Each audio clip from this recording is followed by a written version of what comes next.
নমস্কার, অনা লাইফস্টাইলের অন্যতম একটি ব্লগে আপনাদের সবাইকে ওয়েলকাম। আশা করি সবাই ভালো আছেন আর সুস্থ আছেন। চলে এলাম সকাল সকাল আবারও একটা নতুন ব্লগ নিয়ে। আজ হচ্ছে রবিবার, ঘড়িতে বাজে সকাল 8:30। তো এখন থেকেই আমি আমার ব্লগটা স্টার্ট করছি। আজ যেহেতু রবিবার, দুপুরে একটু হেভি লাঞ্চ করা হবে, তাই সকালের জলখাবারটা একদমই হালকা করার চেষ্টা করছি। এখানে বানাচ্ছি ডিমের থেপলা, এগ থেপলা যাকে বলে। হয়তো আপনারা অনেকেই খেয়েছেন, খুবই ইজি। আপনারা দেখেছেন কিভাবে বানালাম, সাথে একটু সুজি অ্যাড করেছিলাম, এর সাথে একটু ফল নিয়ে নিলাম, সাথে নিয়ে নিলাম কমলা লেবু। খেতে ভীষণ মুখরোচক একটা জলখাবার। এর সাথে সস নিলে বেশ জমে যায়, বাট আমরা এমনি এমনি খেতেই ভালোবাসি। কমলা লেবুগুলো সবই শীতের, আর শীতের কমলা লেবু খেতে বেশ ভালো লাগে। তো আমাদের জলখাবার তো সব কমপ্লিট হয়ে গেল, এবার চলে এলাম মেন কোর্সে। আজকে হবে মাটন আর সাথে হবে বাসন্তী পোলাও। আশা করি আপনাদের সবারই মনে আছে 1 জানুয়ারি সেদিনও আমি বাসন্তী পোলাও বানিয়েছিলাম, কিন্তু সেদিন ছিল নিরামিষের দিন, সোমবার, তাই আমি সেরকমভাবে কিছু বানাতে পারিনি। তাই আজকে বাসন্তী পোলাওর সাথে মাটন কষা করে নিলাম, যেটা খেতে বেশ ভালো লাগে।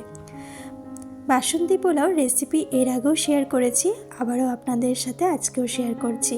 হলুদ দিলাম, হলুদ দিয়ে এটাকে ভালো করে ম্যারিনেট করলাম, সাথে স্বাদ মতন অল্প করেই লবণ দিয়েছি, সাথে আমি আদা বাটা, আর এর উপরে আমি একটু দিলাম গাওয়া ঘি দিয়ে ম্যারিনেট করে সাইডে রেখে দিলাম।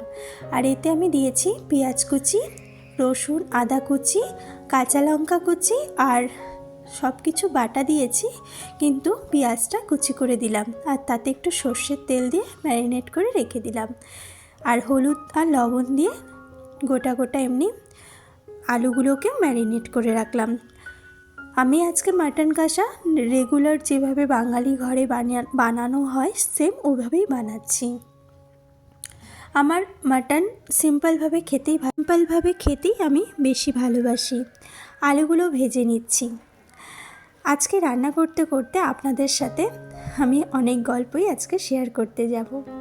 জানেন, এই যে শীতের দিন হচ্ছে পিকনিকের সময়, আর আমরা বাঙালিরা পিকনিকের সময় শুরু করেই ফেলি ওই 25শে ডিসেম্বর থেকে শুরু করে নিউ ইয়ার পুরো মাসটা, মানে জানুয়ারি মাসটা পুরো। তো আজকে যেহেতু রবিবার, আর দেখছি রান্না করতে করতে রান্নাঘরের সামনেই তো মেন রাস্তা, আর কত গাড়ি না যাচ্ছে পিকনিকে। দেখুন, আমি এখানে পেঁপে দিয়ে নিলাম, কাঁচা পেঁপে দিলে মাংসটা তাড়াতাড়ি সেদ্ধ হয়ে যায়, আর দিয়েছিলাম গোটা গোটা রসুন। আর এরপরে আমি আলুগুলোও দিয়ে দিলাম। তো যেটা বলছিলাম, তো পিকনিকে দেখছি কত গাড়ি, বেলুন সাজিয়ে সুন্দর করে মিউজিক বাজিয়ে সবাই যাচ্ছে। আমরাও বেশ ভাবছি যাব, কিন্তু কিভাবে যাব সেটাই সবাই মিলে ডিসাইড করছি পিকনিকে যাওয়ার জন্য।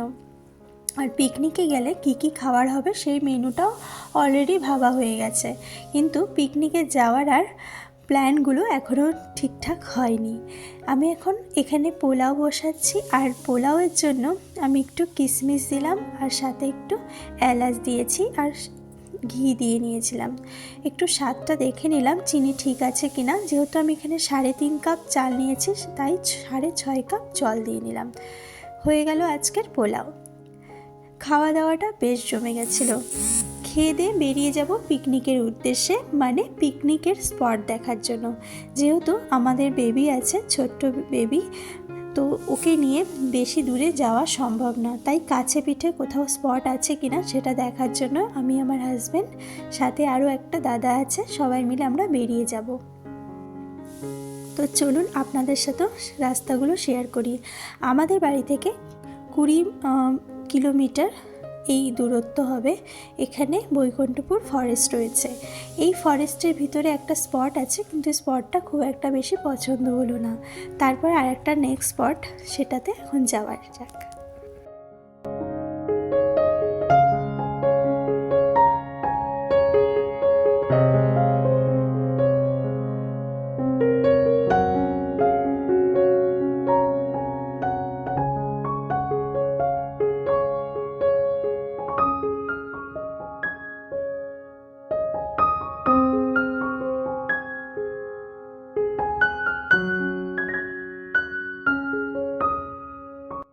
যে রাস্তাগুলো দেখছেন এটা হচ্ছে বৈকুণ্ঠপুর ফরেস্টের একদম ভেতরে। এই জায়গাটাও বেশ সুন্দর, চারদিকে ঘন অন্ধকার। যখন রাত একটু বেশি হয়ে যায় সন্ধেবেলা, তখন চারদিকটা একদম ঘন অন্ধকার হয়ে যায়। আর জানেন, এটা হচ্ছে এমন একটা এরিয়া যেখানে হাতি থেকে শুরু করে এমনকি আগে বাঘও বেরোতো। এখন খুব একটা বেরোয় না, তবে রাস্তাটা খুব একটা সুবিধার নয়।